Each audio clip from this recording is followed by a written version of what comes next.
নমস্কার বন্ধুরা, বনশ্রী রান্নাঘরে সবাইকে স্বাগত। আজকে তৈরি করে দেখাবো কোনো রকম তেলে ভাজার ঝামেলা ছাড়া নতুন একটা নাস্তা। বাচ্চারা যখন পিৎজা বার্গার এগুলো খাওয়ার কথা বায়না করে তখন এইভাবে এই নাস্তাটি বানিয়ে দিন। ছোট বড় সবাই পিৎজা বার্গার এগুলো খাওয়ার কথা একদমই ভুলে যাবে, এতটাই ভালো লাগে। এই নাস্তাটি এতটা নরম তুলতুলে হয়, অনেক বেশি মজার হয়, আর একবার খেলে প্রত্যেকদিন বায়না করবে এই নাস্তাটি খাওয়ার জন্য। প্যান নিয়েছি, প্যানটা গরম হয়ে গেছে, প্যানে দিয়ে দিয়েছি তেল, 1 চামচের মতো তেল দিয়ে দিয়েছি। আর এখানে সামান্য পরিমাণে রসুন কুচি করে দিয়ে দিয়েছি। রসুনটাকে হালকা ভেজে এরপর দিয়ে দিয়েছি পেঁয়াজ কুচি, ক্যাপসিকাম কুচি, কাঁচা লঙ্কা কুচি। পেঁয়াজ আর ক্যাপসিকাম কুচি যখন হালকা নরম হয়ে আসবে তখন এর ভিতর গ্রেট করে রাখা গাজর দিয়ে দেব। আমি এখানে গাজরটা গ্রেট করে দিয়েছি, আপনারা চাইলে কুচি করেও দিতে পারেন, আর কুচি করে দিলে এটা পেঁয়াজের সঙ্গে দিয়ে দিবেন, তাহলে নরম হয়ে যাবে। গ্রেট করে গাজরটা দিলে পরে দিতে হবে, পেঁয়াজ যখন নরম হয়ে আসবে তখন দিতে হবে, আগে থেকে দিলে গাজরটা একদম গলে যাবে।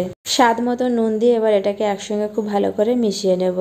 সবজিটা যখন হয়ে আসবে এভাবে প্যানের সাইডে রেখে দিতে হবে। আপনারা চাইলে সবজিটাকে নামিয়েও নিতে পারেন। এবার এখানে দিয়ে দিচ্ছি 1 চামচের মতো তেল। এবার এখানে দিয়ে দিচ্ছি 3টে ডিম। ডিমের পরিমাণটা কম বেশি বাড়িয়ে নিতে পারেন। স্বাদ মতো নুন দিয়ে দিচ্ছি। এবার নুনটাকে ডিমের সঙ্গে খুব ভালো করে মিশিয়ে নিতে হবে। এবার ডিমটাকে ভুর্জির মতো করে নিতে হবে। তার আগে খেয়াল রাখতে হবে ডিমটা যখন হয়ে আসবে সামান্য পরিমাণে কাঁচা থাকবে তখন ডিমের সাথে সবজিটাকে খুব ভালো করে মিশিয়ে দিতে হবে, তাহলে ডিম আর সবজি আলাদা আলাদা হবে না, ডিম আর সবজি একসাথে মিশে যাবে আর এটা খেতে আরও বেশি টেস্টি হবে। ডিম আর সবজিটাকে একসঙ্গে খুব ভালো করে মিশিয়ে নিয়েছি। এর ভিতরে দিয়ে দিয়েছি টমেটো সস, সামান্য পরিমাণে সয়া সস। এবার এটাকে খুব ভালো করে মিশিয়ে নিতে হবে। হাতের কাছে যদি টমেটো সস না থাকে সেখানে টমেটো ব্যবহার করতে পারেন। এখানে আমার হাতের কাছে যে সবজিগুলো ছিল সেগুলোই ব্যবহার করেছি। আপনারা চাইলে আপনাদের পছন্দ মতো সবজিগুলো ব্যবহার করতে পারেন। যে সবজিগুলো খেতে আপনারা পছন্দ করেন সেগুলোই ব্যবহার করতে পারেন। দিয়ে দিচ্ছি ধনেপাতা কুচি। ধনেপাতা কুচিটাকে খুব ভালো করে মিশিয়ে নেব। আমি এখানে কোনো মশলা ব্যবহার করিনি, আপনারা চাইলে এখানে আপনাদের পছন্দ মতো গুঁড়ো মশলাও ব্যবহার করতে পারেন। পুরোটাকে নামিয়ে নিয়েছি, এবার এটাকে ঠান্ডা হতে দেব।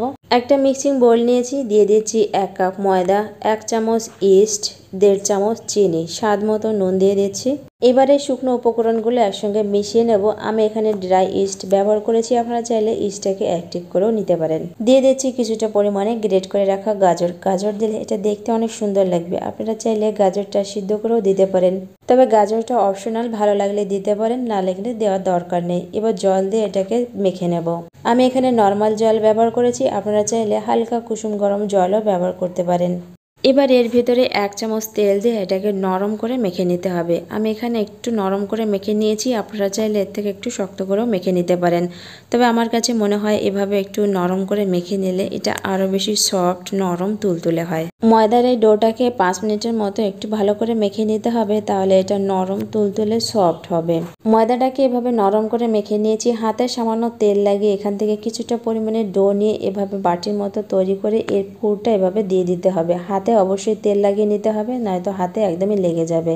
এভাবে মুখটা বন্ধ করে এভাবে চারপাশে একটু সমান করে গোল করে বলের মতো তৈরি করে এভাবে ছিদ্র করে রাখা একটা থালা আগে থেকে তেল ব্রাশ করে এবার এগুলো ছিদ্র করার থালায় রেখে আধা ঘন্টার মতো ঢাকা দিয়ে রেখে দিলে এটা ফুলে ডবল হয়ে যাবে।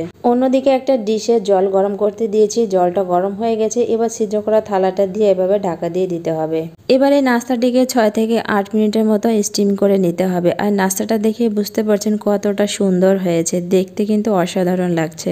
আমার এই রেসিপিটি কে কোথা থেকে দেখছেন কমেন্টে অবশ্যই জানাবেন। ভালো লাগলে লাইক কমেন্ট শেয়ার করে দেবেন। আমার ইউটিউব এবং ফেসবুকে দেখে থাকলে চ্যানেলটিকে সাবস্ক্রাইব এবং ফলো করে পাশে থাকবেন। এবার একটা নাস্তা আমি আপনাদের দেখাচ্ছি কতটা নরম তুলতুলে হয়েছে। বাচ্চারা যখন পিৎজা বার্গার এগুলো খাওয়ার বায়না করবে এভাবে নাস্তাটি তৈরি করে দিলে পিৎজা বার্গারের কথা একদমই ভুলে যাবে। আর এটা শুধু বাচ্চাদের নয়, ছোট বড় সবার ভীষণ পছন্দ হবে। একবার খেলে বারবার খেতে চাইবে, এতটাই মজার আর টেস্টি হয়। আর ভিতরে পুরোটা দেখতে পাচ্ছেন কতটা সুন্দর হয়েছে। বাড়িতে অবশ্যই একবার ট্রাই করবেন। ভালো থাকবেন, সুস্থ থাকবেন।